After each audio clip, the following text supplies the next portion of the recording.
Dystopia tonight. Thank you. You're Great welcome. Yeah, Jessica Kirsten is going to be. Thanks for having me on, by the way. You're welcome. Yeah, by this time, I'm usually like in my pajamas doing work with my laptop in bed, but you know what? It's much more fun. And, yes. And I have to get used to like staying up late now and going out and doing things. So this is like a good workout for me. I know. We're all going out and doing more. We were talking a little bit about it beforehand, but it's like we now have everything we did during quarantine to stay afloat career-wise, plus what we were doing before quarantine, right, which is going out in public, doing stand-up shows, putting together shows and stuff. And now it's like, it's funny that like no one expects you to leave any one thing behind. Right. So you're just doing it all now. Yeah. It's like it just reminds me of like, like going to school and carrying all of my books, and I'm totally dropping them all over the place. Like just trying to keep everything together. And, but what are we going to do? I mean, everybody's supposed to be happy that we're going back to the real world, I guess. I know. It is. All right. It's a little daunting. So it is, and it's always put on the comedians. It's always put on us. It's amazing to me. I need a direct link to how artists and comedians lost what little power they did gain during the boom to like you know what I mean? When I was coming up, I started. I've been doing this for almost 16 years, but like when I started, all I heard about from everybody was like, used to get paid in cash and shit tons of cash and cocaine and like it was all you could eat, buffets and whatever. And then like literally I started and they were like, you can have the fish sticks, and you will get you have to bring 20 people to do a fucking set. And I'm like, what happened to the 3 a.m. ticket line thing? And well, that's because everybody's a comedian now. I mean, like every third person you meet, that's true, is doing comedy now. Yeah, it is kind of weird, especially now during the pandemic, which not even I mean, I'm almost maybe more impressed when people decide to do comedy now through Zoom first, when they start that way, because that's a zero-sum game. Because any comedian it's weird to me how like even successful comedians are still somehow bitter against people trying to forge their way ahead. Isn't that weird? You ever see like a comic that is like raking in cash, and then they'll just post like, so and so thinks they're a fucking comedian? I'm like, dude, enjoy your mansion and fuck off. Why do you care how somebody comes up? No, I understand. It's just that comedy at every other, like when I went into a library and they were doing comedy. It's like a library, like, but but you know what's, I'm like, I'm just picking up a book, on and heckling on psoriasis. I didn't want to be part of the But so that is kind of funny though, because back in the day though too, like people did comedy in burger shacks and fucking laundromats and all that other shit too. So it's not too far. Library is kind of funny. Yeah, the library. I went into a Barnes and Noble. I actually talk because I actually I actually did run a thing at a Barnes and Noble, which is just, I was in that mindset that comedy goes anywhere and everywhere, and sometimes it's just not, sometimes it's not the best scenario, but do you think it's about the comedy though at that point, or do you think it's about getting up in front of people to exercise your ability to lose the stage fright so that you can get into the actual comedy? Because that's what it seems like. I don't think anybody's taking it seriously. Hopefully not. Certainly not the audience. I mean, they're like, what's going on here? Like, what is this? You're blocking my way. Yeah. Well, the other thing about that too is like the comedians, the headliners that I mean, that when I was around, and some of them I know and I love to death or whatever, but like they stop moving up.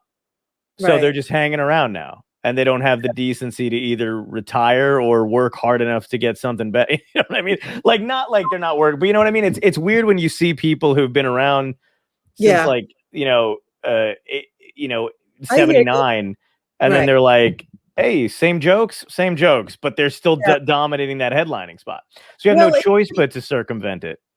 I think comedy becomes almost like a therapy for people, Mm, more so than a career. It's sort of like, oh, this is, yeah, and honestly, a lot of people doing comedy meet a lot of friends that way. true. So friends are, in the, and it's like a way to hang out and be with people Hmm. and engage with people. But Yeah. I mean, I haven't done comedy in so long. I produce these events now, and Hmm. I know I don't have the chops. Like I don't, I wouldn't put myself, unless I would secretly find like another country to perform comedy where nobody would know and do it for a year.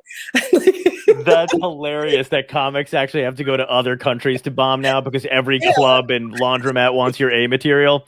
I went to Spain and I did a great 5 minutes and nothing. like I give Jerry Seinfeld like a lot of, like a lot of credit that he just retires his material and then keeps going to places, and he's Jerry Seinfeld, like, Yeah.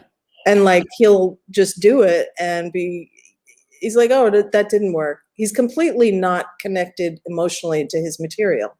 It's like, this is just something I'm trying out. It's like I'm learning a craft and I'm just doing this, and Yeah, when he goes to try out material and stuff like that. Well, yeah, like they said, Chris Rock is kind of like Chris Rock goes to these clubs, but they can do. I mean, we're talking about guys who are like the echelon of comedy, but like right, Chris Rock will go to like the Cellar of all places, you know what I mean, to right, specifically bomb because what he likes to do is just get out every horrible thing he's talking about in his set and say it very plainly. And if he says it plainly without any inflection and it gets laughs, that's how he knows to whatever. But you almost have to like, have it's a fine line, I feel like, to walk where you have to have the attitude of like, these are the shows that I'm going to do.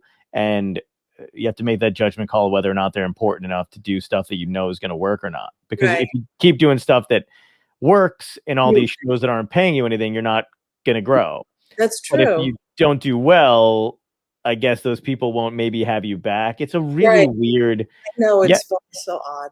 Yeah. Like I was in Atlantic City once, and I saw George Carlin, and Mm, he went up with a notebook and just read his jokes.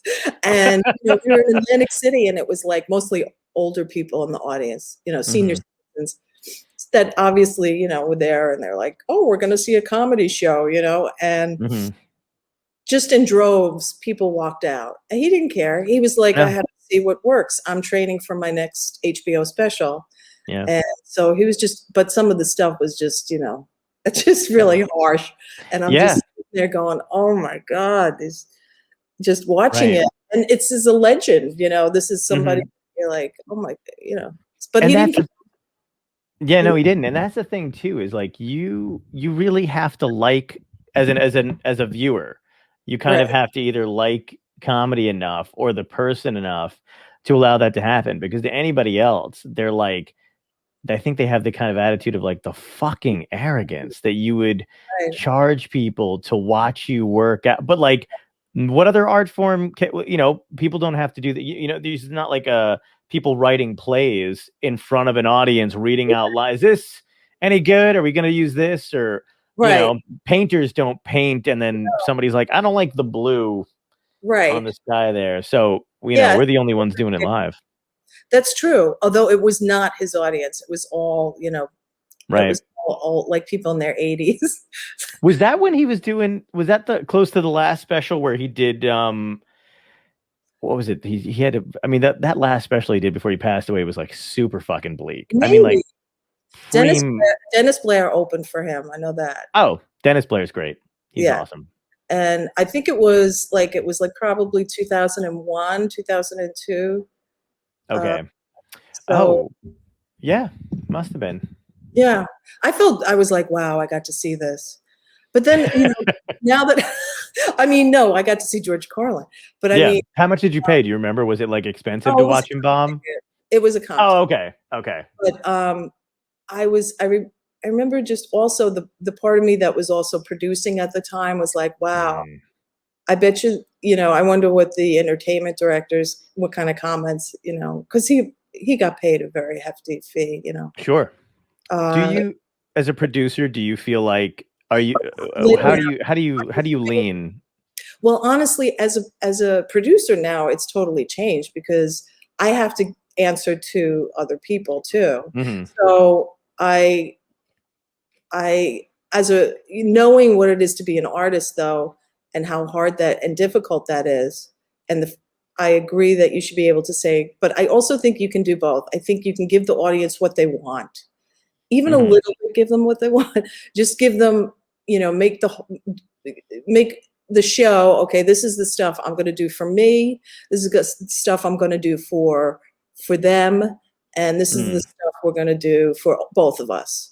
Right. I think you Do you, have do you find yourself buffering maybe between the comics and the audience, or the people that you have to answer to a lot, or do you find that you manage to book um those shows in a way that's like, you know it by now, like.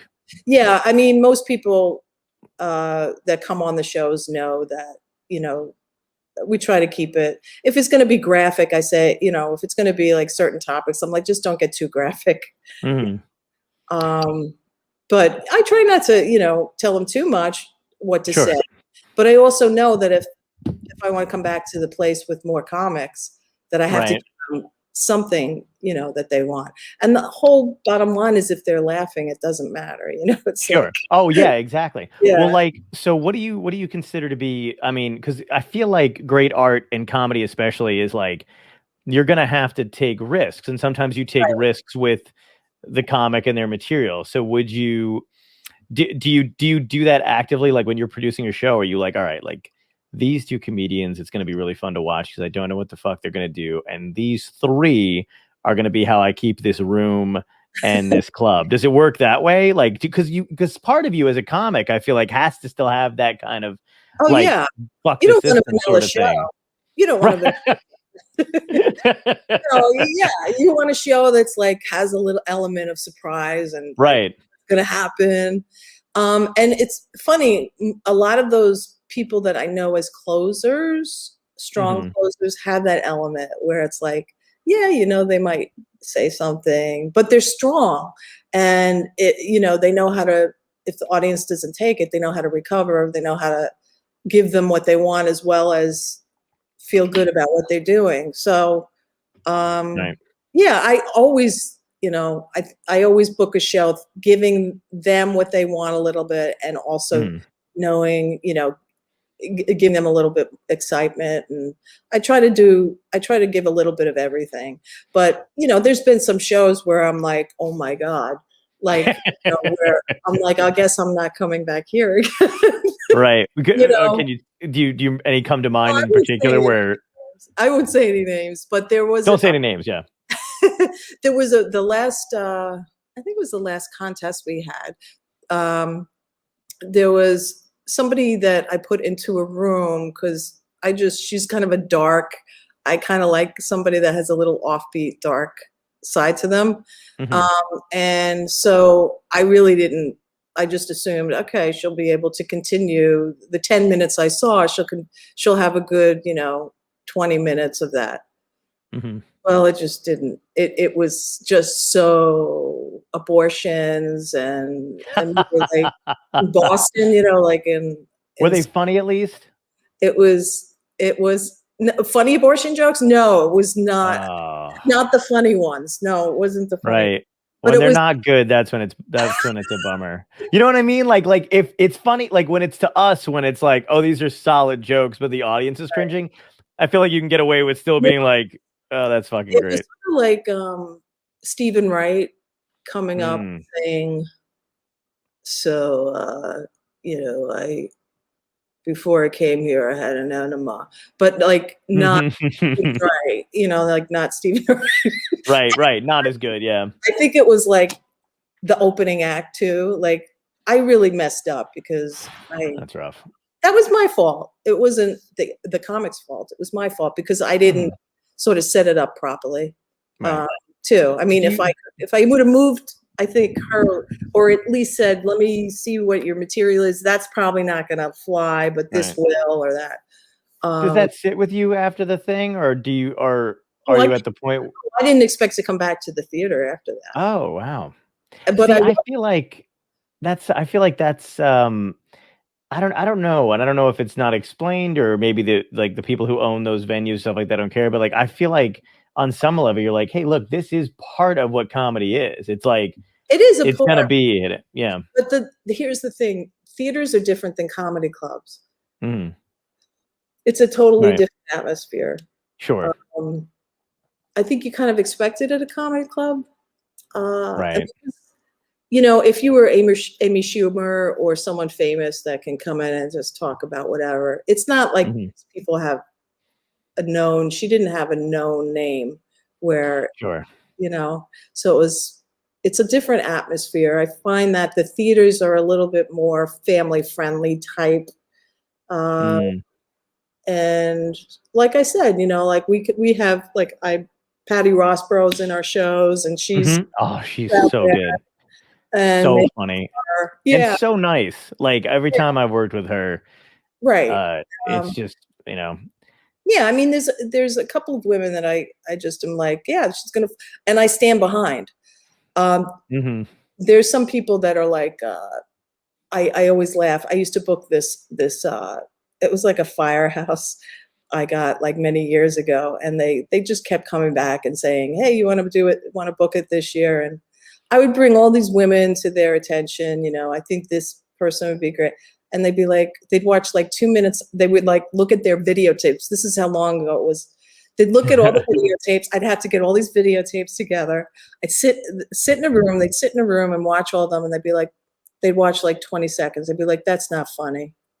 No, he's not funny. She's not. I'm like, Wow. you don't get it. You know what You're I mean? not funny. Yeah. You're, Right. No, I know. it's It's so very funny. hard to. Yeah. And so the only women that could work in this, because it was a very rough crowd at this Mhm. firehouses tend to be, uh, Yes. were the really tough women that I put on the show because they were the only ones that could handle it, you know? Nice. And so, finally I said, no, I have to go against you this year. I want Patty. I want Patty to Right. be in this because it's for you to say that by looking at 10 seconds of a tape of a woman that's been performing for 30 years and Mhm. headlines every club, you know, that's ridiculous. So, Yeah. and she She's one of killed the it. best. Well, I knew she was, you know, so it's, Right. yeah, I mean, sometimes, you know, you just know you're right, you know, Oh, totally. yeah, And that's the thing. That's what I mean. Like, you have to be able to go like, look, like I've been doing this for a long time. right. You got Oh, to trust sure. me or I got to go. Yeah. That's right. What's your rotation like for like, how much would you say you invest in bringing in new comics that you've never heard before, to balance out like you know, maybe, like obviously your headliner would be like a Patty Rossborough, but then the Right. rest of the show, maybe like, do you look for new talent? How do you go about that? Do they Well, come to you? well, when I do these competitions, I see so many women, uh, Hmm. and so I have a giant roster. But if you go through the competition, you really want to, you know, the winner is the one the following year that gets sort of put into the rotation, and then. Right. But there's like one or two clubs where I try out other women, and the Hmm. rest I have to kind of put in the people that, you know, it's people that are solid that you've been part of the Ladies of Laughter, and they're Right. kind of counting on me giving them the gigs too. So, Sure. but I do have a couple of clubs where I'll try out people, you know, give them a 10-minute spot or 15 minutes. Uh, you know, again, the competition is such that you only see like a few minutes of material. So you don't really see a Right. lot of these people doing like 15, 20. And when we go to the theaters, you have to be able to do like 30 minutes. Sure. So it's different than just doing a 10-minute spot at a club, you know? Hmm. But When you're in the club, do you miss being in the clubs? Do you get that feeling back when you're like watching? No, there was you're like, no, I don't fucking, well, not even no, a I do second. miss, I do miss, like when I first came to New York, I lived on the Upper East Side. I went to the comic strip. I think that was the first club I went to. And, Nice. I just sat in the back by myself. I loved doing that when I was like a young kid. But Hmm. and I think when I was younger, yeah, I loved being around that atmosphere. You know, and I love doing the competition, but I like going to the nice clubs. You know, I like going to the ones Yeah.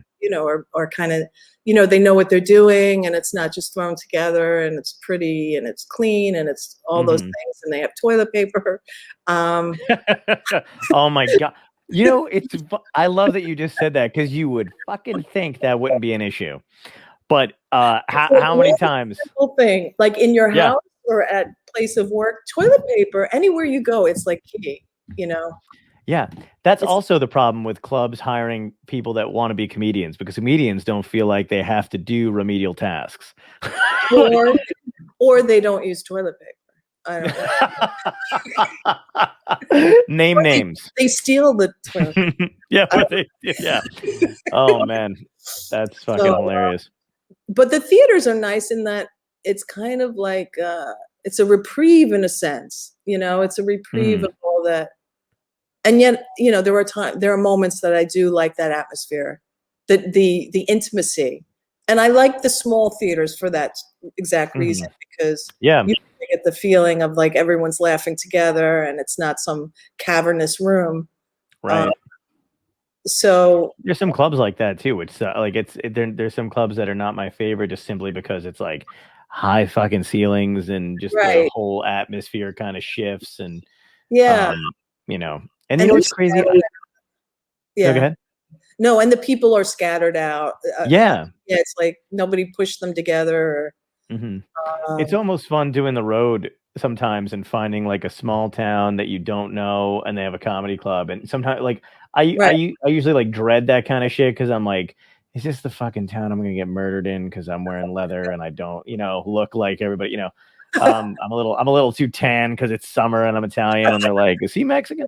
So it's just not a great place to be. But then you find out like the club is just the ceiling's the right height. The audience is squished together and facing you, and it's just you're like, holy shit. Nice feeling. And that feeling, do you remember the first feeling when you had like a full audience laugh? Oh yeah. Isn't that like unbelievable? Yes, it is unbelievable. And it's funny, I felt like this for like the longest time. My first set ever that I did went extremely well. And I feel like comedians either have one of two things for their first set: they bomb horribly and they go to do it again, or they have a great set and then they bomb horribly like immediately, then whatever the next set is. And that was my thing, is I had a great first set, had a blast doing it. I remembered that feeling for fucking ever. And then immediately the next set I did, I bombed. Right. And then I was like, fuck. And then you're just kind of like, and then you're just chasing that first set. That's right. And I feel like for the longest time, that was me, was chasing a high that I didn't know whether or not it was a fluke. Right. Well, I remember once I was in some club in Burlington, Vermont. And I remember saying to myself, this is the last, like that summer, I just booked myself everywhere. And I said, this is the last summer I'm going to just do comedy. It was just beating me up, and I just was not feeling it anymore. Right. So I booked myself at all these clubs and out West. And then I got some things, Roger Paul. Remember Roger Paul? Roger Paul's still around. Roger Paul is still around. I recall. He's okay. Yeah. He's one of those fucking dudes that is never. He's gonna outlive us all, and I swear to God, it's gonna drive me crazy. And not that I wish him ill will or anything like that, but he is one of the. You know what he's still. You remember what he looks like, right? Oh, sure. Okay. From about 6 months ago or 2 months. Oh, okay, great. Tell me this isn't exactly true, and I wish we had this on hand to pull it up. It's not often people mention Roger Paul, but he looks like the dude in Jurassic Park who gets eaten off the toilet by the T-Rex. Oh my God. Whoever that actor is with the white hat, come on. Exactly like him. And every time I see that scene, I'm like, Roger Paul. Roger Paul. Well, Roger Paul, he was actually, when I was doing comedy, he wasn't that bad for me. I mean, he got me, I didn't make a ton of money, but I did work a lot. And he sent me all over, and I did this club in Burlington, Vermont. And I remember it was Burlington, Vermont. I mean, who cares, But it was the first time that I felt at the same time, the place was packed, 350 people laughing at the same time. And I had the mic in my hand like this, and I almost dropped the mic because it almost knocked me off of my Wow. it was so powerful, but it Yeah. scared me because it was so much energy that I was Mhm. like, I didn't know what to do with it. You know what I mean? Yeah. And I mean, I'll never forget that feeling of being like, oh my God, imagine being in a stadium or like some of these big, performers that go and they're just like, they're at Shea Stadium or even this Sebastian, Maniscalco, Maniscalco. him and like, Okay. you know who I'm talking about. How many Sebastians are there? Yeah, exactly. Yeah. uh, There's being just him and the crab, as far as I know. That's right. That's right. He The should only be ones like I know. Madonna. Just call him Sebastian. Yeah, But he's at like Radio City or like Madison Square Garden, and that energy, yeah. Hmm. it's like, but it's so, to me, anxiety producing to have Right. all that people. I think like to me, it's like I don't work at the pace that guys like him, and trying to think of somebody else who has that kind of like, they have a particular cadence that works just for them, and I don't even think written out those jokes would be funny to me. You know what I mean? It's his But like, personality and yeah, his, it's his personality, and yeah, it's like when he says "Sanka," you know what I mean? Like, it's yeah, just, it gets into your, it's interesting. It's kind of fun yeah. to I'd be interested kind of to. watch him. I've never seen you perform. I'm kind of interested in seeing what your personality is like on stage. Yeah, I'm very conversational. I'm actually pretty much like this, like how kind Oh, of I are am you? on stage, it's just with more compact, jokes put into Right, the mix. But I'm very conversational. I like to I like to go up and mix up. I like to mix my material up, for the most part. Obviously, like, there's like parts of my act that I have like jokes I loved exactly the way they're written. Like, I won't do them any other way. And then there's other ones that for me it's fun to get to it. right, So, whatever I feel like talking about. I also like always having new jokes in my set that I haven't done before. right, Um, and because to me, I like, that's one of those things that, like, when I first started, how there's like rules of stand up, which is total horseshit once you finally get into it and you realize there are no actual rules. But right, some people need structure and a guideline, or right, sometimes it's a headliner like, don't fuck around. They want to just say don't fuck around, but they're like, here's some rules, and there's really nothing. right. Um, but for the most part, if you go back around, all right, I will. But like for the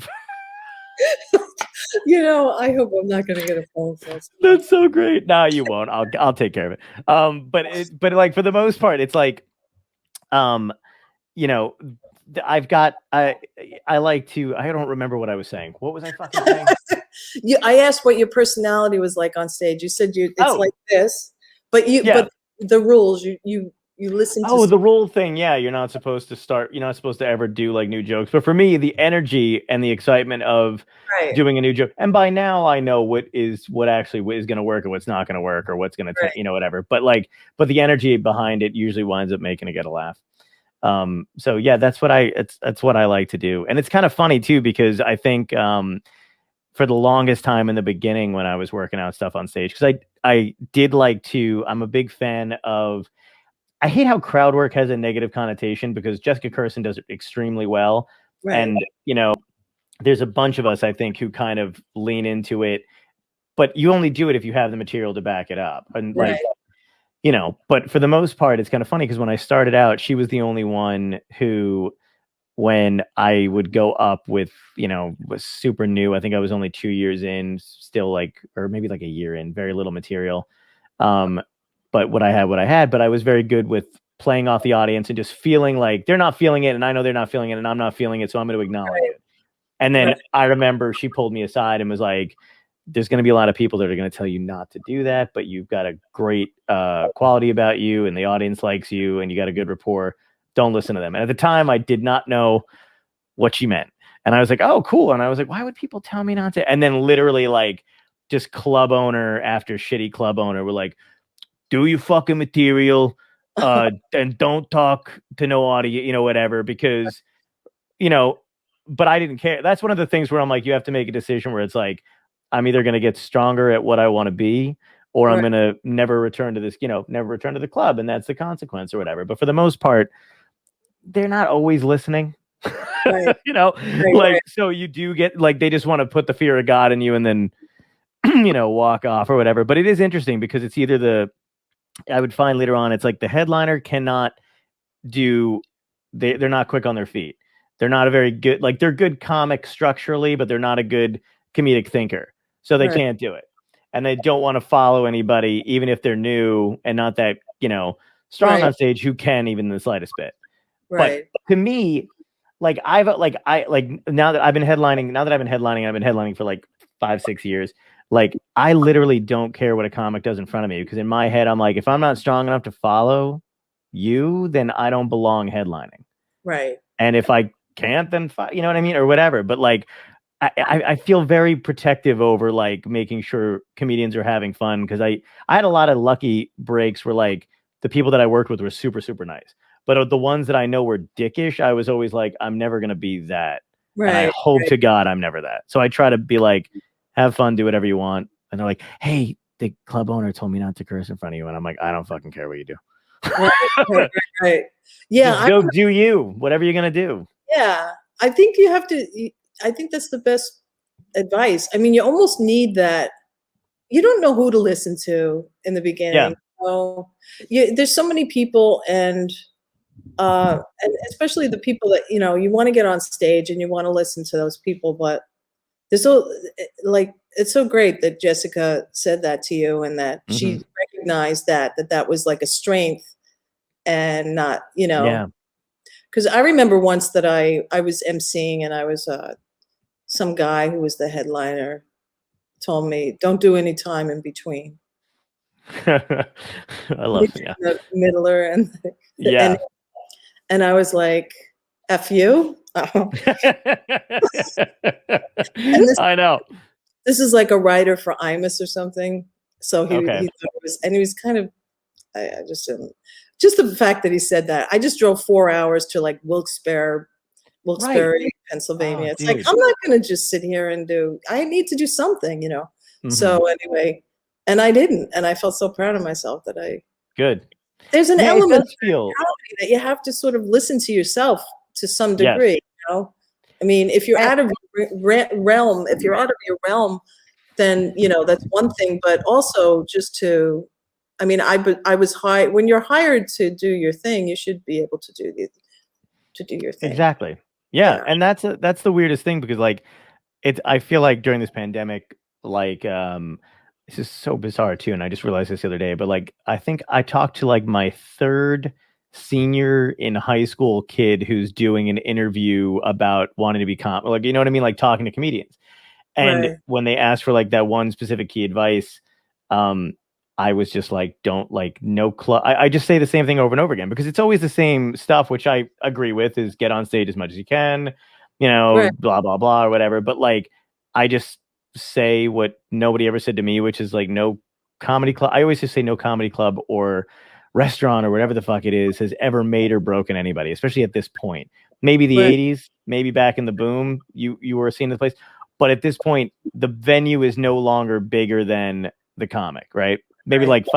and when you think about it, who's on the top? Comedy Store, Comedy Cellar are, like, the two main places. Like, I know there's the Laugh Factory, but it's still not where you think of edgy, good, the best guys hang out. Like, you can't walk into one of those places and see, like, a Chappelle and Dave Attell and fucking Bill and all those guys. So, but then other than that, like, what clubs are making comedians these days? So just kind of go and do your thing. Don't worry about it. Right. And be who you are, and then get stronger, and you can keep going, because Right. there is that feeling of, like, I fucked up, and this is huge and whatever. And it's like, oh, no, it's not huge. Yeah. No one's going to remember you. Right. Right. I have literally, there's people I've known in this business for like 10 years. And because I have a beard now, they're like, hey, great to meet you. And I'm like, fuck you. Like, God damn it. Now you can, like, if something happens, you just don't wear your glasses, that'll be another thing. I just keep changing. Just like, shave one side of it. Yeah. Yeah, it's weird, and that's the thing though too is like their attention. You know what? It's kind of equating to like when you go to the gym. Humble brag. Sometimes I go to the gym. But when you just kidding. Oh, I can tell. I hate even mentioning. But when you go and there's like there's gyms that have wall to wall mirrors, Right. and you've got that kind of insecure feeling where it's like you Yeah. fuck up at the gym and you're like, oh, somebody saw that. No one saw it. Everyone is looking at themselves in No, every mirror, that's it. and that's kind of comedy too. I feel like the club owners are fucking off in the back doing whatever. Right. Like I remember, I love. Have you ever done Bananas in New Jersey? Oh, which one? The one in well, they moved. I know they were in Yeah, Hasbrook Heights. I did it many times in Hasbrook Heights. they're still in Hasbrook Heights, Okay. but they were in Poughkeepsie, and then they sold Oh, it or something like that. I don't know what happened to it. But Harlan and Arlene, I love to death. They were right. like, in spite of how far it was away from me, I could always consider them my home club because the first time I opened for a national headliner was Jimmy Fallon, and it was with them. Oh, wow. And then they set me on a path of like. Then after that, I got to open for Don Herrera, like all these guys that would come in and Great. like. So, and it was because I did the Jimmy one. So they were super nice to me. But I do remember in the beginning, Arlene would be like, every time before I went on stage, she'd be like, and no fucks. And I'd be like, okay. And then I would get on stage and I'm one of those comics that like, I never rely on it for the punchline, but I'm from Brooklyn. I grew up in New Right. Jersey. It's in my vernacular. But I Right. think the way I say it sometimes people don't notice it. So I would go on stage and be like, yeah, and fucking yada yada yada. And then I'd walk off and she'd be like, see, you don't even need to say like I just said it like 30 times. She And I'm wasn't like, getting, either she's not listening, and it doesn't she matter, was and the getting her, audience loved it. she was getting her Sanka. She was getting her coffee. One time they gave up coffee. I remember, oh my god, it was so great. And I thought Harlan was going to lose his goddamn mind. But they had smoothie, they had like some kind of frosty drink instead, and it was so unusual for me to not see them without their special coffee and like something substituting it. And I was like, "Are you going to be all right?" And he's like, like, "Oh no, okay, okay." I was like, "Oh, okay, That all was right." the last time I was there. Somebody hit my car in the parking lot. When I came out, there was a note on it saying, "I'm really sorry I hit your car," with the phone number. It was Wow, a truck, wasn't it? I thought that was the nicest thing. This guy left yeah, his phone number, which that is really nice. you No, don't you see don't. that, especially not, You, in and you know Jersey. what else too was nice about them? I remember, because that was another thing too when I was younger. Like, if you didn't make it to a gig or if you're late or whatever, they would just fucking like they thought, it's that whole thing where people think being, mean to you in some way is somehow teaching you well, and it's like, no, it just fucking makes me hate you. And but Right, I right. remember like it was this crazy ass fucking storm we were having, and I'm about an hour and a half from Bananas, right? Or when Wow. I lived, yeah. So like I was getting ready to go and I'm in the car and Harlan called and I left way early. So I was in the car like just to see if just to make it to the club to get there on time. And he's like, "Are you in the car right now?" And he was like, I was like, "Yeah, yeah." I was like, "I'm on my way. Like, I just don't want to be late." And he was like, "Turn around." It's like, "What are you doing?" And I was like, I'm gonna we got two shows tonight. And he's like, "There's no point in risking it." He's like, "Just go back home." I'm like, "You sure?" Like, I don't want to not get booked. He's like, "Why wouldn't I book you again?" Oh, It's like wow. he's like, "Am I gonna have you drive up here?" And that was the night Arlene made her debut. Oh my god, see, and I would have driven up for that. Yeah, yeah, Fuck the storm. Yeah, they were. I just remember them being really nice, and like it was yeah. like, oh, so club owners can be decent. Everyone talks about them that way, like how nice they were. Yeah, But they're just nurturing. they It was own it was that. Do cool. they? Do they own it still, or did they sell? No, they sold it. They sold Yeah, it. God, maybe I'm so lost after the pandemic. 3 or 4 years ago, maybe they to Helium. Helium owns it yeah. now. I think I heard that. Good. I hope they got a lot of money for it because they had a great Yeah. following. They were in the Holiday Inn, which was huge, and Paula Poundstone Yes. used to play there all the time. I never saw her there, but I've Mm. never seen her live. Have you? Me neither. And I love Paula Poundstone. She's super, super funny. Yeah, and she's great at crowd work. I mean, talk She about is she's best. so good and so and I like there's not a ton of comics I like when they sit on the stool. But Yeah, I always used to be like, when she would sit down, I'd be like, something good's coming. yeah. Because she sits on like her leg, like she doesn't just sit on the stool. Right. She like, I'm like, that looks like that hurts. Like, how Yeah. is she bending her leg like that? I don't. That is true. Yeah, it's a Yeah, wooden stool, so there's no support there. yeah. It's kind of, but yeah, she was somebody that just would sell out every show. She would do like Wow. 5 shows a weekend and just sell out every show. I got to see Janine Garofalo live, and I got to meet her, and I gave her my book, and she couldn't have been nicer. Oh, I really? love Janine Garofalo. Yeah, she was super nice. I don't know if you're a fan, but I thought that was super cool. I remember when I saw her for the first time, it was on, I don't know what show it was on television, and I was like, she was completely different than anything I had ever seen Yeah, doing stand up. It was like just amazing. Like what people are doing now, like like the Hannah Gadsby's, and there's a couple of people like Tig Notaro, where it's just so different from everybody. yeah. Their delivery, their essence, they're not doing the whole jokey thing. It's just sort of like Mhm. it's like an intelligence, and Yeah, it's the way they're putting their words together, and yeah. it's It not is like, kind of a different flow. yeah, but it's Hannah, really different, and I like that. yeah. There's a weird homogeny to. I mean, I guess it's to every art to a certain extent, but like there's something about you know, I love all the comics that are coming up or whatever, but the ones I really like are the ones that don't sound like the Comic. ones that are on. And I don't like, it's weird because I've heard people go on Colbert who don't sound like anybody else, but or like any of those late night shows or whatever. But you have to. It's almost like there's a way you have to sound, a cadence that you have to have, where I could literally walk away from the TV and not be able to. If they put like 6 comics on in a row, I wouldn't be able to tell the difference because Right, they all develop that, da da da da da da da right, da da da, and you're just like, oh my god, what the fuck? right. Well, it's Yeah, like they're doing an impression of what they think a comedian is, some of yeah. them.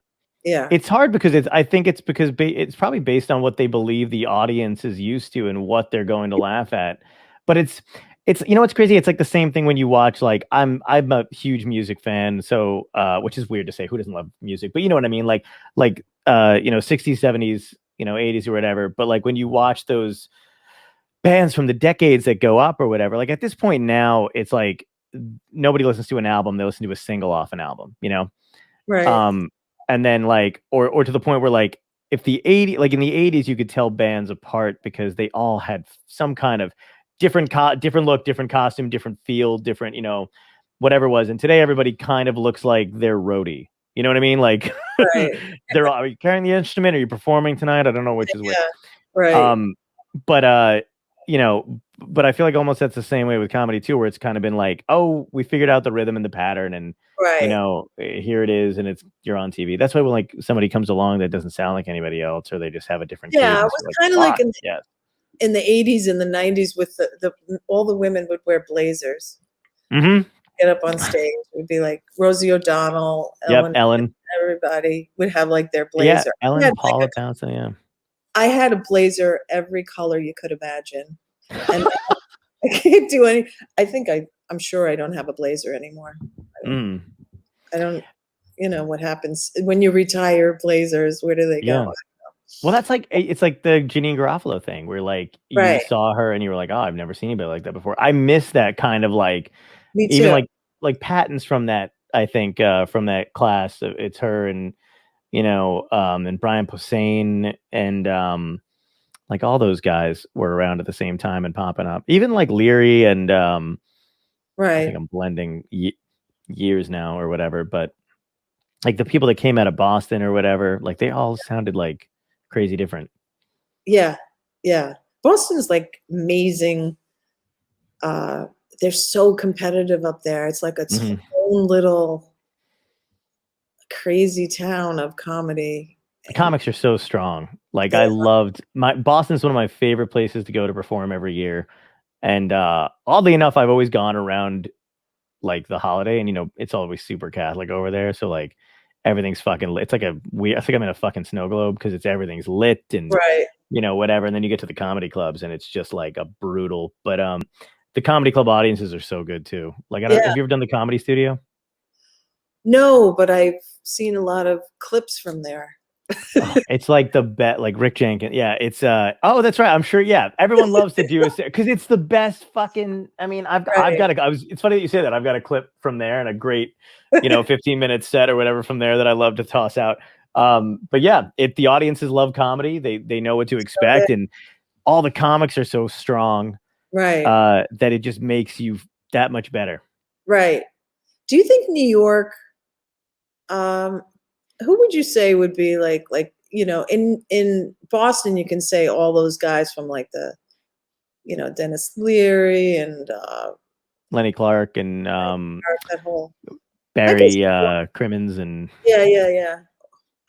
So New York would be like what? Like the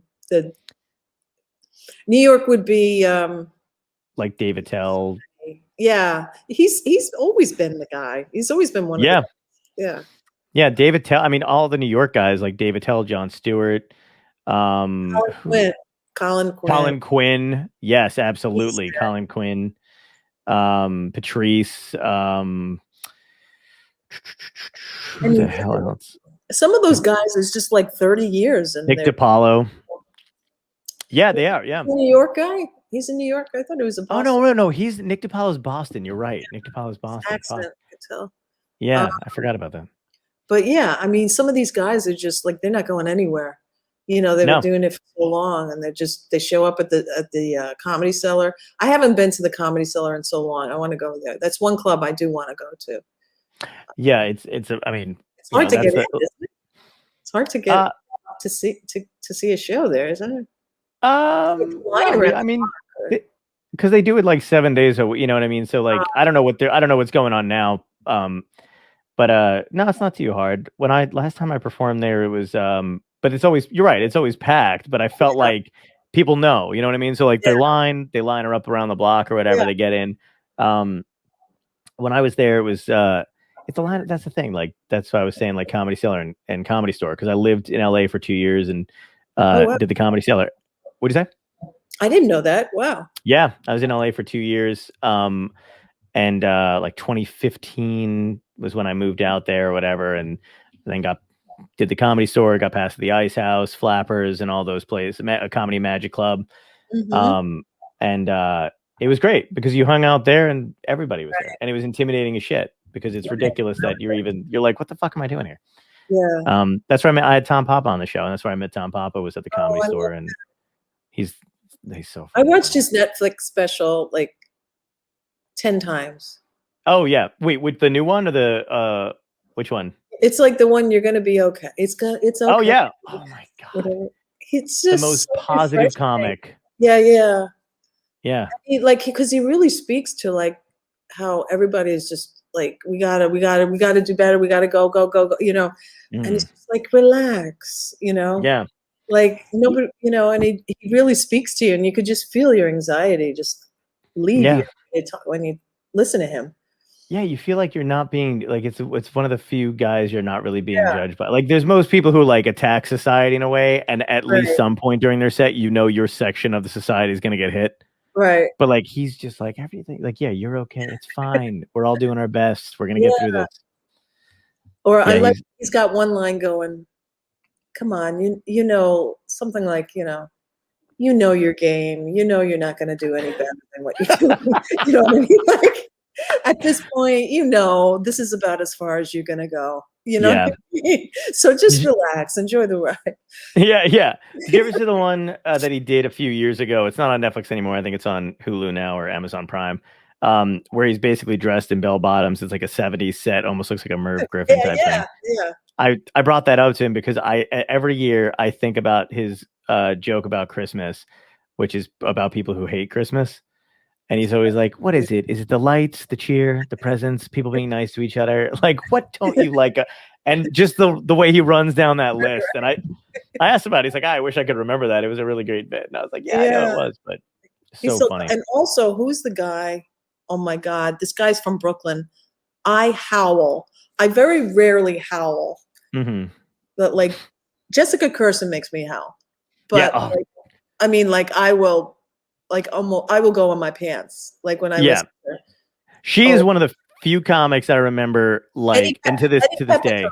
Eddie Oh, Pep. Eddie Pepitone is so fucking fun. And you know what I love about him too? He's unashamedly just left. He's a lefty. Oh yeah. He's such a socialist. Like, I mean, like it's so weird because it's like him, uh, and Mark Brazil were all like Facebook, and Instagram buddy. Like Mark Brazil came on. I don't know if you know Mark. He's great. Um, he came on the show and he's created that '70s show, and it's kind of funny because when we became friends online, we're posting the same shit. Everybody like, and I'm like, really? Like, how is that possible? That like, 3 different generations basically, and Right. we're all like, but yeah, Eddie Pepitone's great. But I was gonna say about Jessica, like, I Yeah. remember like in pain, like buckled over, like abs just like Right. crushingly like sore because she's so fucking good. I know. She's like the girl, I realize what it is about her. She's the girl in high school that you would dare to do something and she would do it. Yeah. Like she would have no problem just doing it. And you couldn't believe that she actually did it. Like you're like, Yep. I know. and She's so, so great. And yeah. she's so nice too. That's another thing too. She's I one of the know. nicest I people. know. I know. It's great. So we're going to be giving her this award. Yeah. It's called the Spirit Award. We had it the last time we ran the contest. And it's really just the people that enter the contest, they nominate someone who's helped them, and been encouraging to them. So like the first year we had it was Jane Condon and Kelly McFarland and Nice. Carol Burnett. Carol Burnett was nominated Did because she come? was an inspiration. She did accept the award and she did send us we had a video of her accepting the award. I know, it was so awesome. nice. Because we had a lot of baby boomers enter that year. But this That's year, awesome. so Jessica Kirson came up a lot and it was like perfect. It was just the best choice in terms of like where she is now in her career before, she's like someone that, before we can't even like talk to her anymore because she's so big. But she's the type of person that she could probably be in like 12 movies and you could still probably have a conversation with her. Yeah. But she's the timing of everything that's happened this past couple of years for her. And also the fact that she was really instrumental in helping so many other people. And then that special she did, which was highlighted and focused on the topic of women in comedy, it just was a perfect choice this year as well. So I'm so happy. And we have a ton of reservations for Wednesday night. I'm like, oh, good. We have, I may have to increase my my Zoom account to accommodate. I know. Isn't that it's so funny that you say that too, because I know that I think Tom had to do that recently. Oh, really? Producer, whatever. Yeah, like we were doing some kind of we were doing the charity thing or something like that. I think it was the first one when he was like, I had to pay for the whatever because we just had more people on. What a great yeah. Which is just awesome. It's not so bad. I mean, do you mind do you like the virtual stuff? Do I what? Do you like the virtual stuff? Are you feeling like it's something that you've gotten used to, or? Yeah, I mean, honestly, we did a couple of things throughout the year for some theaters, but as far as doing this competition, it's like an intensive going to school, it's like going to college to learn this stuff. Yeah. And now, it took me a lot of time to learn it, and I probably still don't know everything. I know I don't know everything about it, but I had good people helping me do. I think I can definitely use it in other, the next time we do this, I could probably do more things with it in terms of like generating more people from other parts of the country where they, maybe have more. I had like 250 entries. I probably could have done something with like having something in different parts of the country and just call it the, nice. the Midwest, but whatever. To me, less is more. I like to always leave them wanting more. you know. I don't like to Yeah, beat it to death, you know, and I know what you mean, yeah, especially considering the fact that like I don't know what anybody's doing about it or if anybody cares about it or whatever, but like there's a new app or whatever that's going around and somebody was talking to us about like getting comedians on it, and oh it's yeah. cool to be in the early stages of something, so you do it. And then now I'm just like, holy It's like, how fuck, much energy, how many more things do you have to get involved and in? it's never honestly, it's never to our benefit. It's always like, hey, we're doing a thing for Yeah, comedians, and then you're like, are you though? yeah, Because it seems like I have to upload stuff and I have to right, get followers and I have to move everybody over to this thing and right, and I'm doing it for free and I'm yeah, figuring out your shit. But right. I guess it's for comedians. I don't know. Ugh, I don't know. it's just I like to do, if I can do just a couple of things. I like to go where there aren't a lot of people doing something. I don't yeah, want to be one of 5,000 people doing something. You yeah. know, it's just I'd rather I'd rather just I don't really like people that much. No. I No, hey, listen, I'm right there with you. I don't even like there's a this whole thing about like we're we've done a bunch of stuff live on Twitch. We're live on Twitch now. We have some viewers, I guess, or whatever. But like, I have to fight my genuine disdain for people chiming in right. that especially when there's no relevant. Like I've been on shows where people will like, we'll talk about like we're talking about comedy this entire time, and then somebody will just write underneath like oh today I mowed the lawn. Somebody said thanks today. Today today I did whatever, and it's like motherfucker, are we even remotely talking about Right. like there's just something I have a genuine disdain for. They're not The other paying day, attention. yeah, I know, not paying attention, and also like I feel like people everybody thinks they're special, and I don't I think they know. are. I know Like I'm not special. yeah. My mother pounded that into me. I am not special. But at No, least you're fucking talent. You know what I mean? Like well, I think I in a way, like the lost. There is a sort of a piece of what the good thing about our parents is that they weren't like look at me, look at me, look at me 24/7, and right. I kind of inherited that. And sometimes it's like a modesty, but I don't know. It's not a false modesty. It's an Mhm. embarrassment to draw Yeah. too much of attention to yourself. You know what I Right. mean? And it's ironic because I'm in this field, but uh, Yeah. Well, it's now you have to.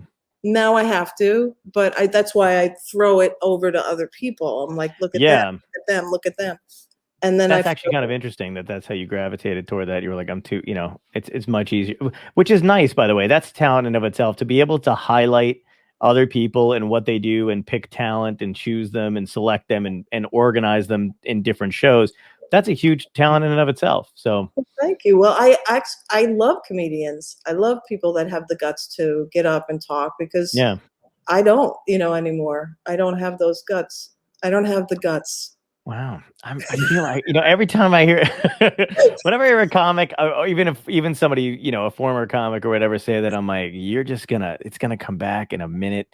Like, you know what I mean? I'm like, when you see the right audience, the right stage, you're going to Well, that's feel it something. is. Being funny on purpose is really tough, It and is. be doing it on purpose. And I can Yeah. like hold my own, just having a conversation, but to get Hmm. up there and that just takes such guts. And I did it in the beginning to overcome a lot of my own anxiety and stuff. And once I was able to do it and face that, I was Yeah. like, okay, I know I can do it, but Right. it's not going to sustain me. I'm not going to be Yeah. able. I don't want to drive all over the world doing this. I don't Oh, see, I love the trap. see I you like like that. during the whole pandemic, I've had a bag packed ready to go. Really? Like, just in case. I miss the hotels and I miss the travel. And I mean, Uh, I like 10 hours on the road is a long fucking time when you're driving back, but like going is always way more fun than I think coming home. Because coming home, it's like unless I leave in the middle of the night, which I normally wind up doing, which I feel right. like every club is always like, oh, thank God we don't have to pay for the hotel and the Yeah. Sunday. But like I hate Sunday traffic. So I'd much rather drive through the entire night, get home at 7 a.m., sleep in the day, and Yeah. I know a lot of people, they like to wake up in their own bed. Yeah, I'm one of those people. Like I remember even when I was like in my 20s and I'd be drinking or whatever, I usually wound up I'd be like, I'm going home. They're like, you can't drive, and I'm like, fuck you, I'm Yeah, going. I want my bed. They were like, where the hell's John? I'm like, he went home. Nobody could stop him. you were very lucky. You're Yeah, yeah, very yeah. I lucky know. you made it home. Yeah, I know. I know. I was. It was. It was real touch and go. But yeah, it's. I don't know. I feel like there's the comedy stuff is like it's like you said, it's hard being able to be funny on purpose or whatever. But I feel like once Yeah, you get into that flow, it's like it's so good. it is good. And it's fun to perform with friends too. Don't you Yes, find that? that's Yeah, what this whole. I mean, I'm gonna miss like seeing people I don't get to see because we can't do it virtually anymore, and there's no like it's getting back to that level where it's like back to being dog eat dog, where I was hoping it would be more like, let's join together and fuck the right. clubs and, and try to really book ourselves. Because Yeah, here's the thing, right? And I kind of look at it this way. I mean, everybody's got their own career and we're all kind of pushing forward and doing stuff on the side and making money, but we're not getting famous in Sacramento, Ohio. You know what I mean? right, Like, no one's doing it. So why not just go do the stand-up gig, make some money, have some fun, piece right, out, and work on everything else individually. You know what I mean? But I right. think there's a lot of ego, and everybody wants to do. It's hard. It's like anything. I loved it when I was performing with friends, and then when it became more of a like cutthroat business, that's when I was like, I don't like this anymore. And then I wanted to be like how it was in the beginning, fun and like, Yeah.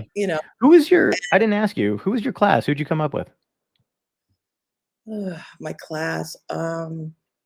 Actually, one of the probably out of all the comedians that I worked with, most famous was Jim Gaffigan. Nice. Yeah. So it was like That's cool. the night early 90s, late 80s, early 90s. That's when you started, early '90s. Yeah.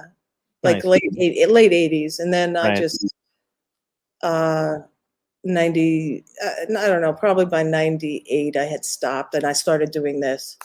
Did you have a Uh home club well back then, was it a or like home? what favorite? Even Oh a yeah, the favorite? improv. I did the improv. Nice. It was right before Brett Butler really hit it big, like in Oh, I terms love Brett Butler. yeah, that was the one club in New York that I used to work, and oh my God, they passed me silver Mm-hmm. the silver passed me, and then she threw me in the middle of like Brett Butler and like Carolyn Ray, like famous people, and I'm like, Oh, I'm not ready for this. I don't know, you know what I mean? Like it was yeah. so jarring, but um, that's where I did my stuff. I did all the prom shows there. I did 2 in the morning things. I would drive in from Jersey. I lived in Teaneck, New Jersey. I would drive in and do the 2 o'clock in the morning things, and Wow. um, that's really where. And then a lot of other, like open mics in New York, and Mm-hmm. occasionally I would do like New York Comedy Club, Broadway Comedy Club, those things. But I was Cool. never like a club comic. I really would go out. I liked going on the road. I was like, I wanted to make money. I Yeah. want you can't make any money in the city, when you're No. starting. So And you can't. I mean, it's tough when you're just staying in the city all the time too. Like, I think it's so much better. Like, I don't like the idea that you have to change your material when you go out on the road. I never do. Whatever I'm doing in the city club that works there, I also do when I'm on the road. And if they like me, they like me. And if they don't, they don't. Like, I don't say anything overtly, whatever, because I want to live. I think like the next whatever, but for the yeah, most part, like red state or blue state, you just kind of do your shit. yeah. I didn't have like three different acts. I would do the same Right. thing. Right. When people are like, So, this is my boat act and this is my whatever act. I'm like, oh, yeah, yeah. No, I mean, God bless them. I yeah. just the fact that I could get 35, 40 minutes together was like, oh my God, it was like a big deal for me. And So I you know what oh no, go ahead. I never had the urge to be like one of these people. Well, I want a headline now. I always like Right. these people. I always get a kick out of people going, "I'm headlining." People sometimes do that with my show. They'll go, Yeah. "I'm headlining." Oh, I know. No, you're It's a not. big deal. You're all Yeah. there's 3 people and they're each doing equal time. No one's headlining.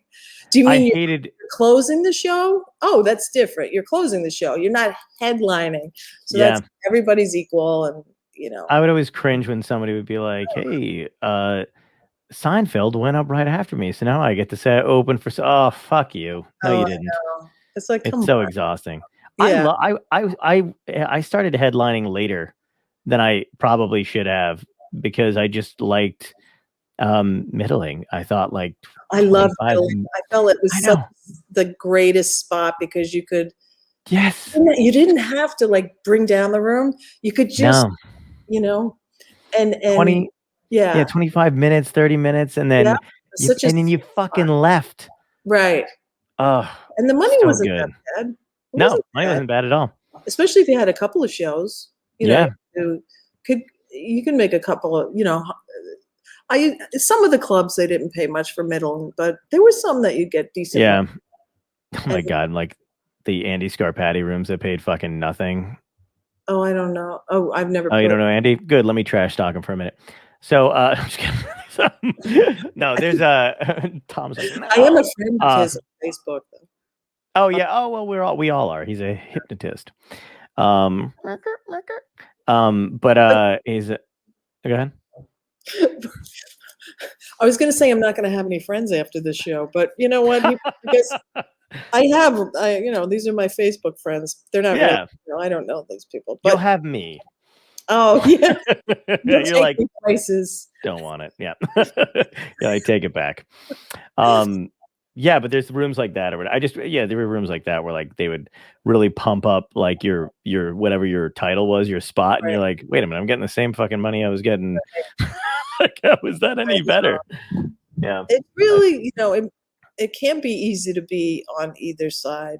I'm sure it's not easy to run a club, but I tried to do it No. once, and it's just like I think we lasted like a month or something. It's Mhm. just every week. Imagine like wondering if you're going to have a crowd, and Yeah. I like was gonna say people who produce stuff like you, like I always admire because it's just like I've produced like one-offs, and I find that exhausting. well, that's what I And kind of do. yeah, Right? I mean, it's you not have like like a whole thing, right? Like I mean, this has been going on for so many years. Like you've yeah. got a I mean, brand and a yeah. I mean, I've been building it for a long time. We took a break because it was at one point right after 9/11, I couldn't make any money, so I had to get a regular job, and oh so wow, I worked for a ferry company. I was like oh, that's cool. the ferry, that plane that landed on the Hudson. Yes, That was the ferry company I worked for. So I was, get the I, fuck yeah, out. That's crazy. yeah. So I worked that day actually, but I knew I had to make a living, So You worked that day? oh yeah, it was pretty cool. I'm gonna look through those pictures see if I can find Peggy Boyce driving a boat, hauling Yeah. ass. No, they didn't ask me to be in the movie, although a lot of the deckhands and a lot of the people that were actually working at that ferry company were in that movie. Wow. Yeah, and then I eventually ended up working for an agent, and that's how I got back into it. Oh, that's I cool.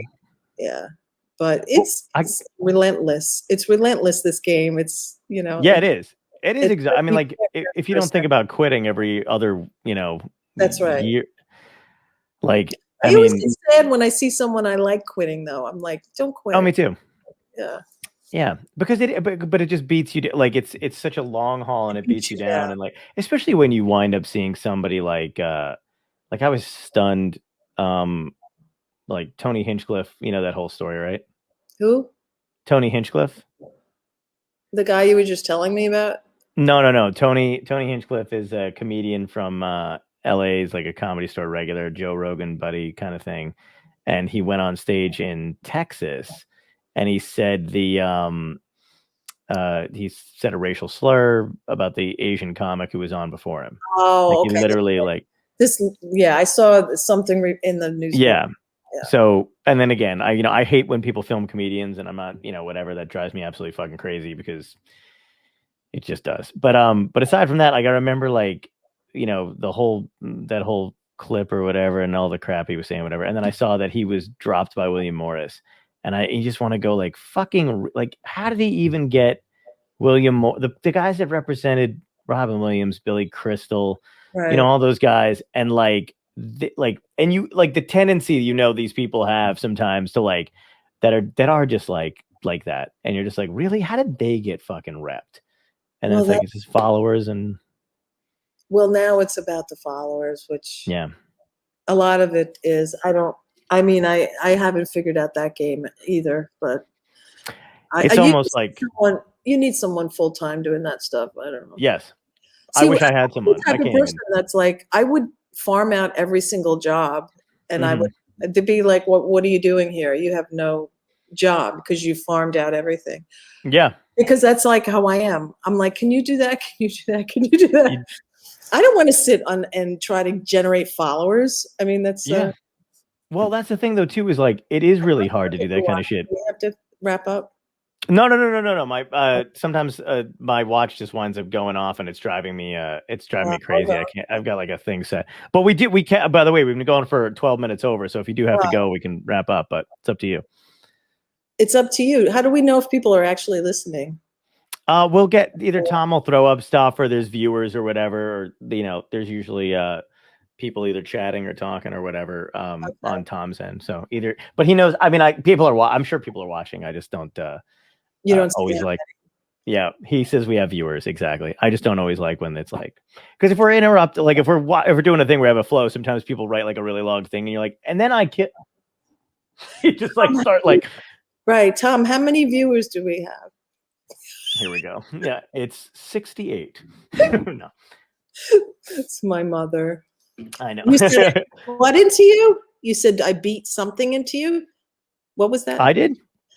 Oh, no, my mother. I can see my mother watching and saying that. Oh, being upset with me. Yeah, exactly. That. Like, what did you say? I can't remember what we were gonna. People. Oh my god. Oh my god. Hell yeah. I'm getting. But what the hell was I gonna say? I can't remember what we were talking about now. Before that. Oh, the social media thing. Yeah, it's like I know I need more followers, and I never had kids. That's the problem. I forgot to have kids, and I had them just for that reason. Yeah. Well, here's the irrelevancy of followers at the moment, right? For an example, this isn't even like I'm just saying, like, so my Instagram account is where I focused all my energy on over the years.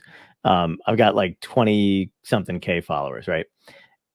There still doesn't matter because I don't know where they are.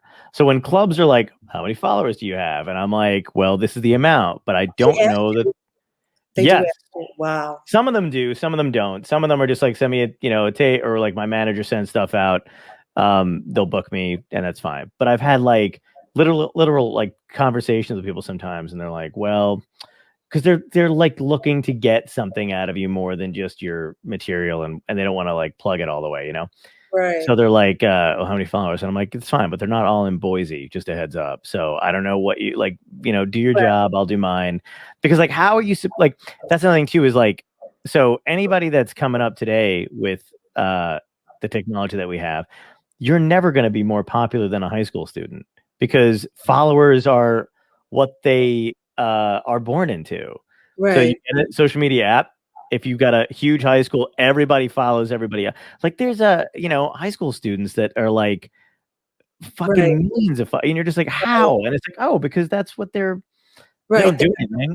They have no friends, and they just sit on the computer and do that. It's weird to me that's even like, unless you're in the millions, I guess, and I mean, I guess if I was a celebrity, I'd have someone doing that all day long.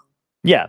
I still wish I had somebody doing it all day long, because it is exhausting. And like, even doing the stuff for this, like, people don't realize if you're a comedian, you're not just writing material and making jokes. You're like, you're video editing, you're fucking making the graphics, you're making memes, you're on Twitter, you're managing shit.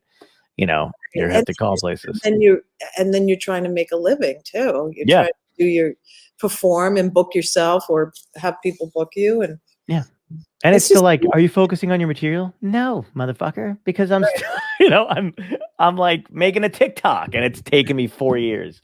Don't you think it's sort of like a scam, this whole comedy thing? Yeah. No, I mean, I Like, know I'm not running a scam, but I mean, sometimes I think it's just an endless conveyor belt of just, yeah. I and you, mean, if I like said, I mean, this is I by the way, this is one of the things I try to actively avoid is actually talking about. I hate the people that talk about what they've done in their either career or in the, you know what I mean? But like, but if I actually sat down with you and I was like, here's a list right, of what I've of the press I've gotten or the people that I've been involved with or the network meetings I've had or the stuff I've written for and written whatever, and then you know, it would be like, oh, that's amazing. You must be doing right, whatever, and it's like, am I though? Or or like, there's a friend who was saying that there was a guy, there was like an agent that was interested in me, and they were like, once you, because I had a short film that's out on Amazon Prime, and it caught the eye of Jim Henson's company right before the pandemic. They flew me out there. I went and met with them. We're thinking about making it into a series, and then it was like this agent was interested, and they were like, once you're ready and that pops, he'll be able to take you on. And it's like, how about yeah, I've put in enough work right now. We work to get, and then but the thing is funny because when it does wind up, now I'm just not going to call that guy, even if it would benefit me in the end. I right, just don't because it's about access. You know what I mean? Like this guy, like those agencies and those things are really good at what they do. Some of them, to their credit, are great talkers. They're great at conveying their message. They're really good salesmen and they're nice people. But I feel like the majority of them just have access. right. And I feel like I can get my own. I'd much rather get my own or die alone in a gutter somewhere, which is what's going. By the way, spoiler alert: that is what's going to happen. Well, it actually doesn't sound that bad. Um, no, but yeah, well, they grab you right before you get a hit, which is Yeah, really, you want somebody that's helping you while you're still before you hit. You want, it's why I like. I mean, my manager and I, like, we've been. I've had my manager for like 6 years, and we literally work in tandem. I'm not one like I don't understand the idea of. I know some comics and I know some people who like have gone through like managers here and there or whatever, where it's like they really just get angry that somebody's not doing enough for them, which I can't wrap my head around. I right, feel like you should be working in tandem with whoever you're working with, no matter who's on your team, because whatever. But I know it's not always the case. So yeah, I agree. I once signed something with some guy that saw me. I had it in New York. He was like, "I want to sign you." He did absolutely nothing for me. Do you ever think about how many times, and I thought about this again, I had a lot of time to think during the pandemic, how many times I've gotten off the phone with an executive or somebody at one of these, places or whatever, how many times I've said, thank you, I really appreciate the call. And I didn't appreciate it at all. Like there was Right, nothing to appreciate. Like I'm right, literally just thanking them for right, speaking to me, which, right, like, if I think about it too long, I will blow my fucking brains out.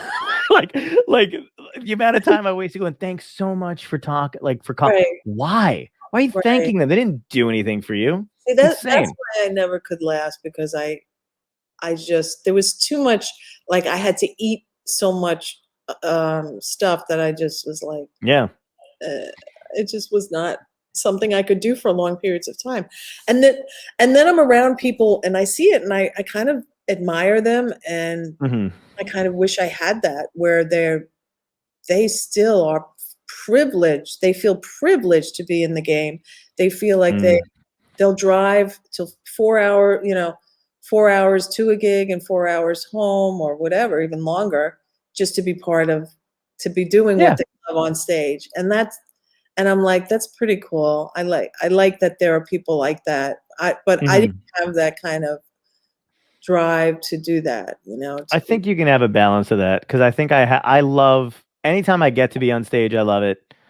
Um, well, not anytime, but when when I'm getting, what I mean. But like I love the drive. I love the club and actually being in front of people or whatever. But I do hate all the other right.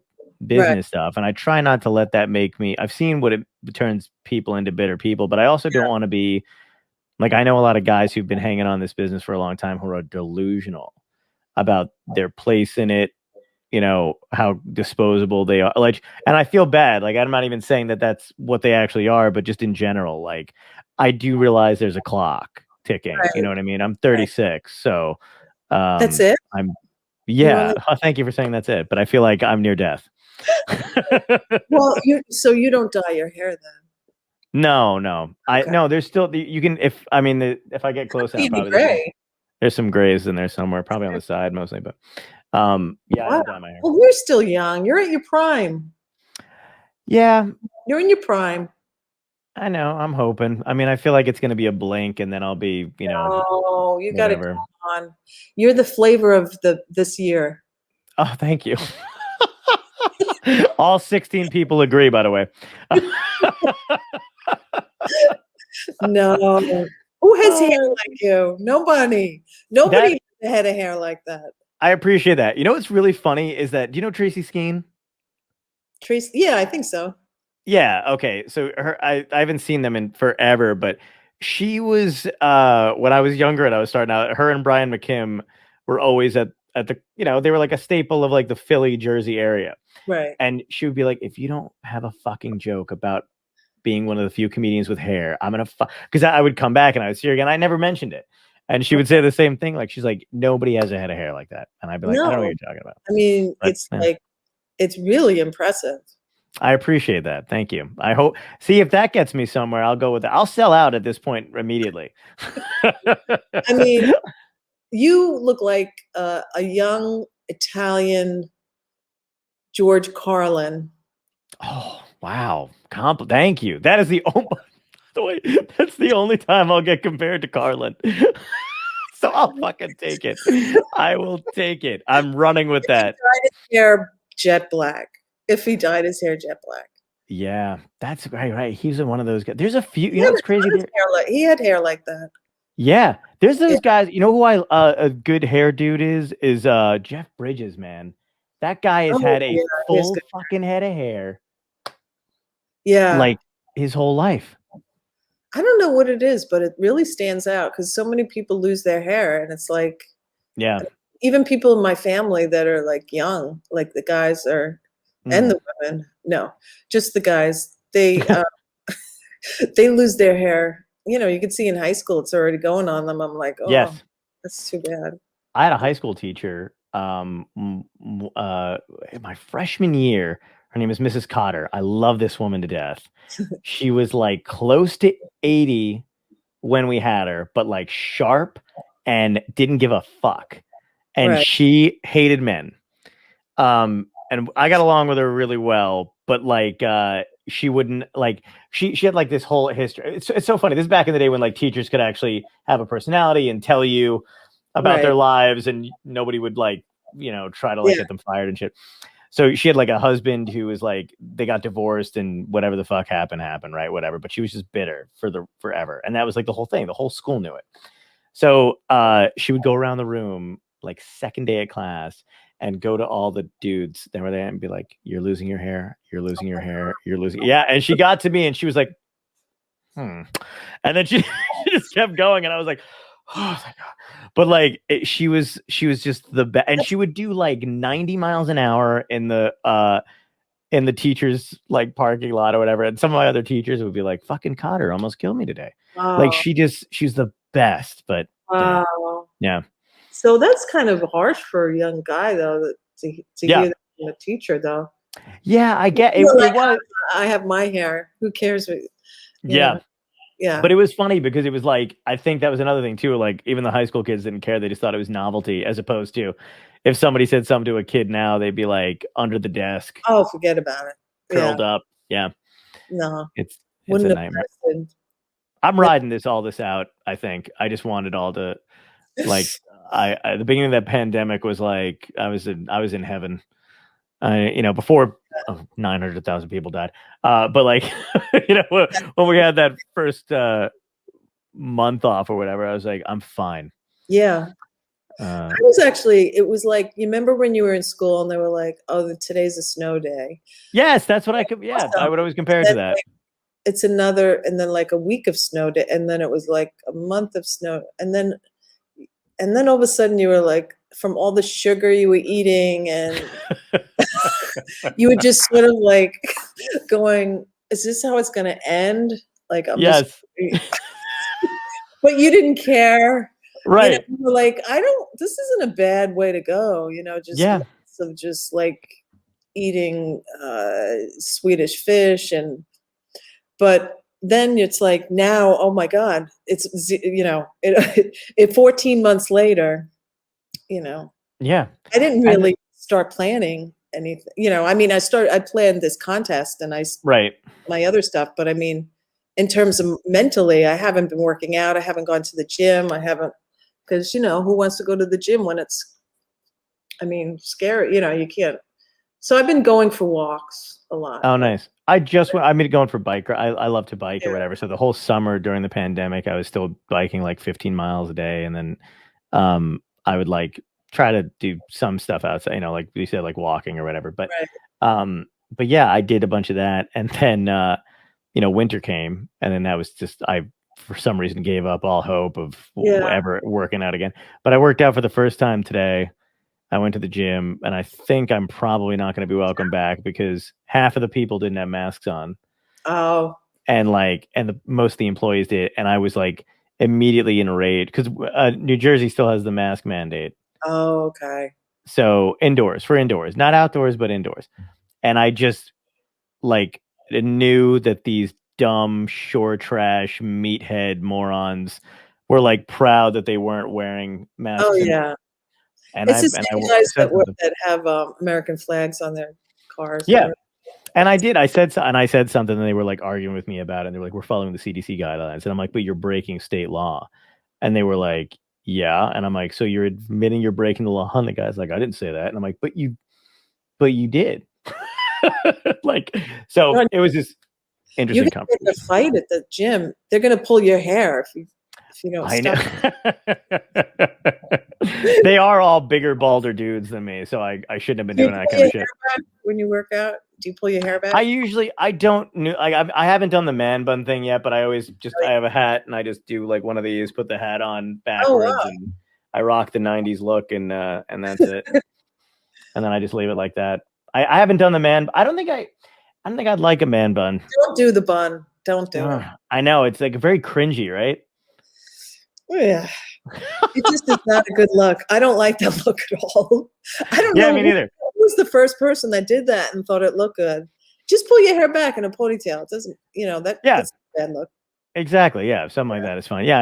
I always wore a hat everywhere, like to the gym. Like I always had like a shit ton of hats, and I just wear them to the gym, even when I had like a little shorter, like I've always had like somewhat like either taller hair or whatever, but I always pop a hat on, and then, Right. because I don't like talking to anybody. So if I pull it down, headphones are on, Yeah. no one comes up to you. Cause for some reason, dudes love to talk at the gym, and so do like older people, where I'm like, do you even want to work out, or That's just like want me. to? Yeah. I'm probably the older person that would be like, "Excuse me, sir, do you know how to use these particular machine?" I'm like, well, first of all, that's the toaster, but if we swing around. Well, I know what you mean about people talk. Nobody wants to talk to you at the gym. I was working on the elliptical. This was a couple of years ago, and I fell off the elliptical. I was doing one of these things, and I was like, "Oh, there's one over here that's actually gives me a little more space." So I tried to like move while I was ellipticaling to the next machine, and I ended up and I fell, and I banged my head really hard, and do you know that I could still see the person next to me working out? Like their feet never stopped moving.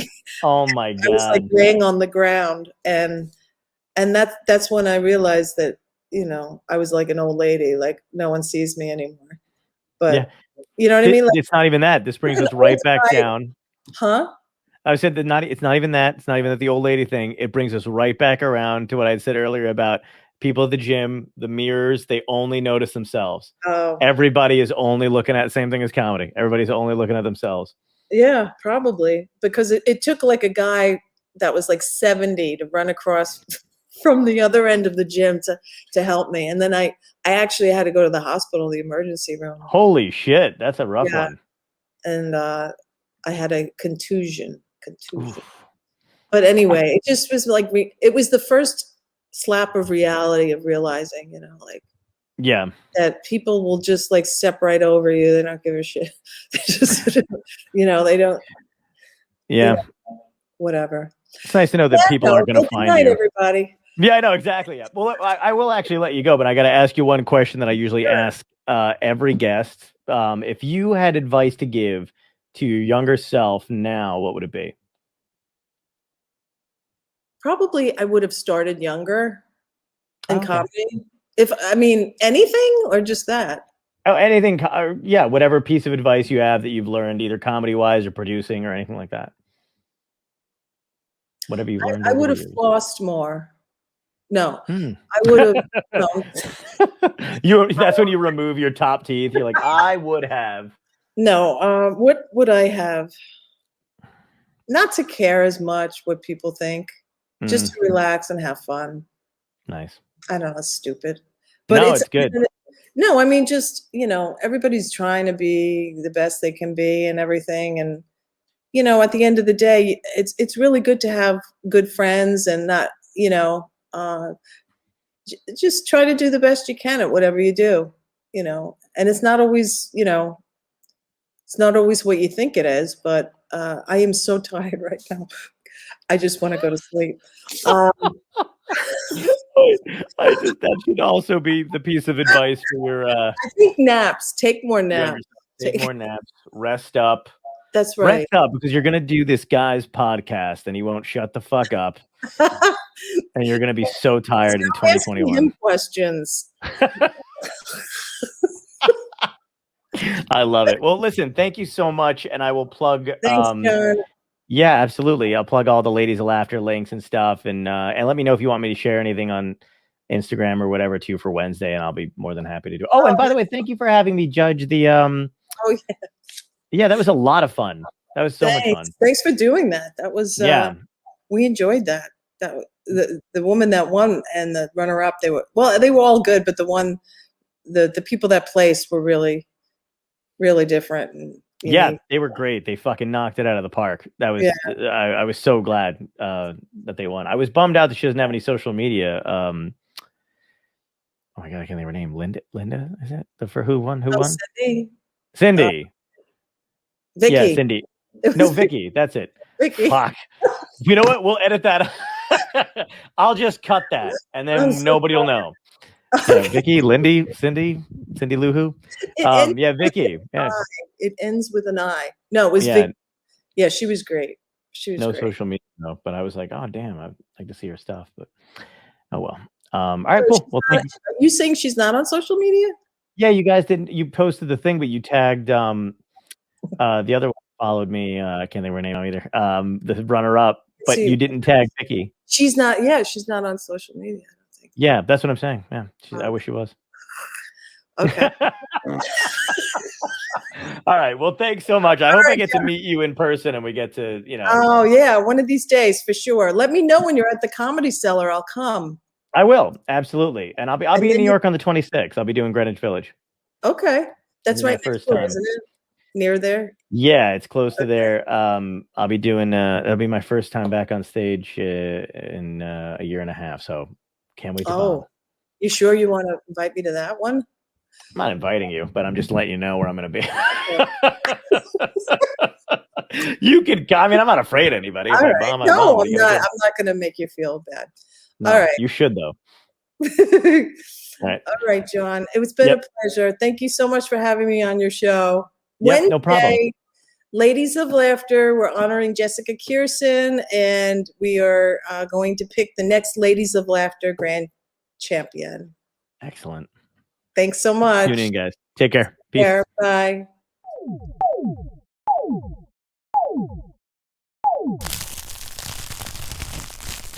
Dystopia tonight.